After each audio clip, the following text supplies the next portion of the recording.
Once again, welcome to the 30th National Order of the Arrow Conference. It's great to see so many brothers here at Indiana University, the location of the first NOAC 51 years ago. Since then, 9 other conferences have taken place on this beautiful campus. I know that this will be a very special and unique conference for each of you. The planning committee, made up of section chiefs from across the nation and hundreds of other staffers, have worked tirelessly to bring you what I think is the best NOAC ever. I would like to thank them for their hard work in preparing for your arrival today. They have been extremely creative and dedicated, traits that have made my job so easy and even enjoyable. But now you are the ones who bring purpose and light to this event. We are here as one body, with one purpose, and as one order. While we recognize that everyone comes here with a purpose, it's important to remember that each one of us can make a difference. You see, this theme this year is the power of one. Ask yourself what the power of one means to you.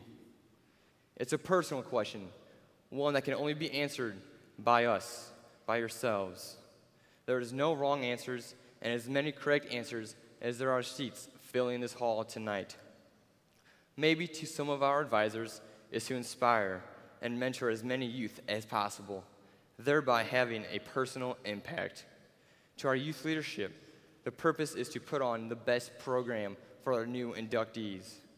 We know it differs for all of you assembled here tonight, but it certainly can be found within. We all have a story about that one person who has made us who we are today.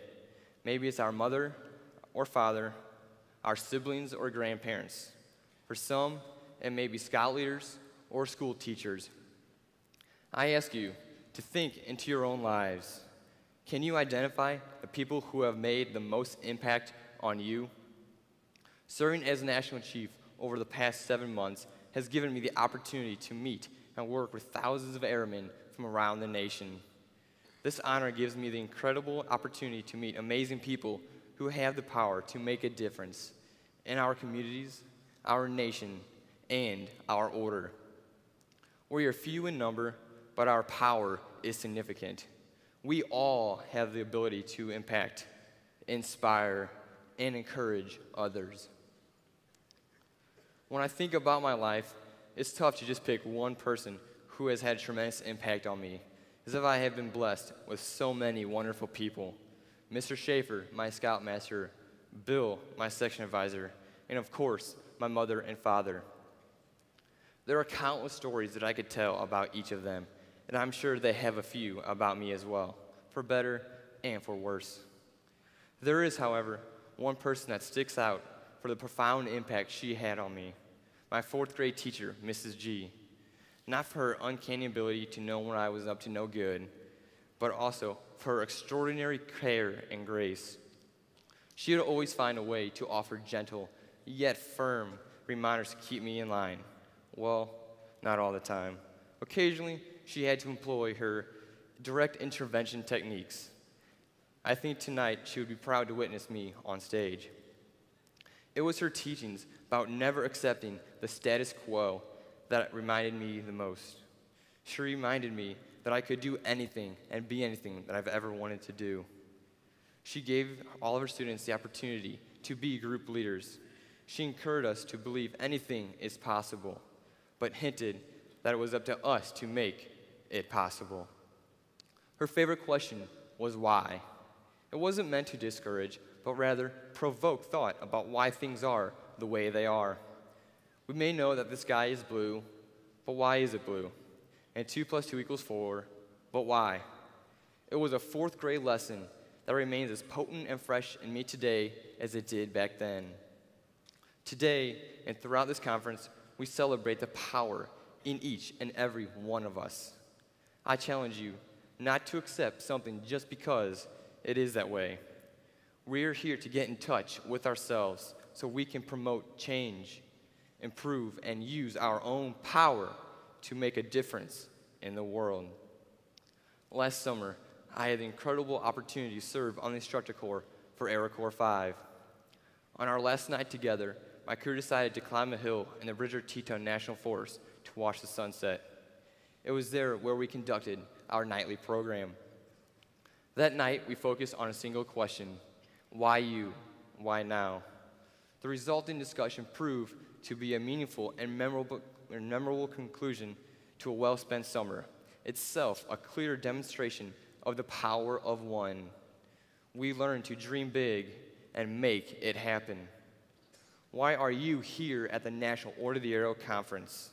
What can you do to contribute to our brotherhood? How can your efforts improve the Order of the Arrow, make your own life better? In the grand scheme of things, I cannot honestly say that I know for certain why I am here. What I do know is that it is my duty and my job to take the most out of every situation I find myself in. Whether you serve as a lodge treasurer, a chapter secretary, section chief, or national chief, there is always someone counting on us. Why us? Why now? Because tomorrow is too late, and if we don't, who will? This is a responsibility that I hold very close to my heart, that I have taken with me throughout the past 7 months.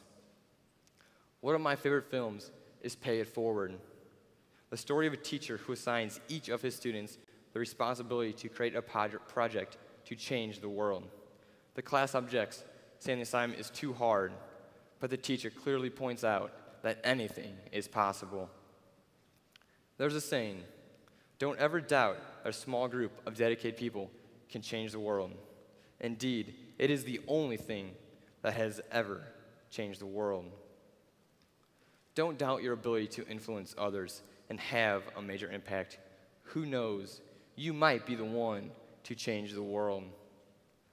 Our history is full of individuals who are just like you and me, sitting in a classroom or among a group of their peers. They had courage to stand up, just like Miss G, and ask why. I'd like to talk to you about two people. The first is Jackie Robinson. Jackie Robinson was the first African-American Major League Baseball player in the modern era to break baseball's color barrier. This ended a 60-year stretch of segregation in professional baseball. Because discrimination dominated some aspects of American life at the time, Robinson's baseball career had a major cultural impact beyond professional sports and was a catalyst for the civil rights movement. Robinson, through his perseverance, epitomizes the power of one man. Reflecting on his career, he said, "A life is not important, but the impact it has on others' lives." Robinson embodied that power, proving to us that one can certainly make a difference. A far cry from professional baseball is Mother Teresa. She cared for the poor, the sick, orphaned, and the dying. What an inspiration she was and continues to be for millions of people. She was selfless and cared only about helping others. She is a great example of cheerful service. I think it's fair to say that her dedication has changed the way we all think about the world. Yet, another example of the power of one. I ask you to look at the people sitting around you tonight. Think about the scouts in your troop.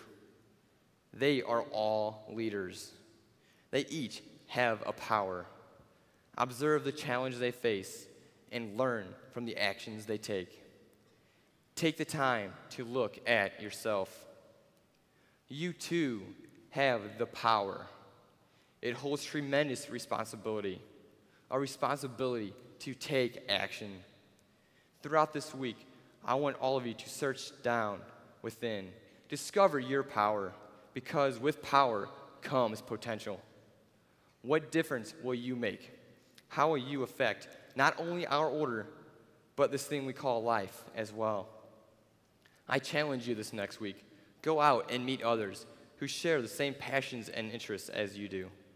I challenge you to harness your power.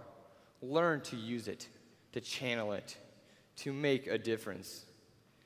Indeed, you have the power of one.